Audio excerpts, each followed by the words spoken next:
identity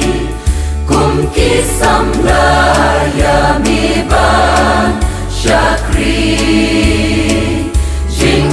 jing tem jo ni la de ban ma sang ti jong mi trai ka yai don rengka a trai ni kwa ya ni tu nang ya la kat badang im nin yai trai la kam ra shaka thong sha pra nin yai nin om du bo a kren ha ni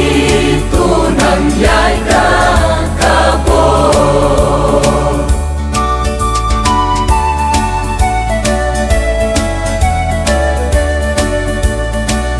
habani pai shaka men no ra le no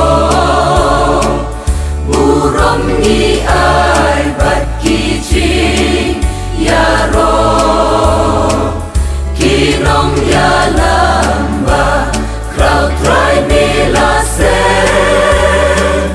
long din kin bút ban sa ki ha per the a try ni kwa ya ni tu nang ya la kat badang kim nin yai tray la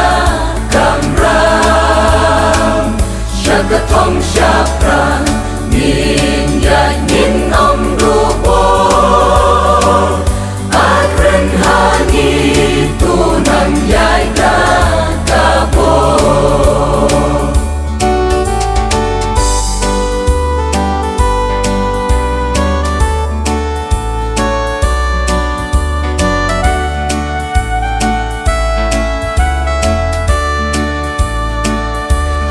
Jing ya i jing smell rit jing long ka we nin ya shakri tang ya mi able din ja chong mi ni bút kat padang im ben kup ya ni try da la u men si a try ni kwa ya ni tu nang ya la kat badang im nin yai tray la kam ram shaka thong sha pra nin yai nin om du bo a kren ha ni tu nang yai da ka bo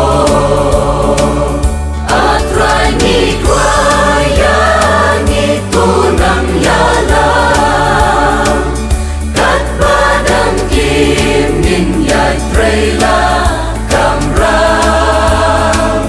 shaka thong sha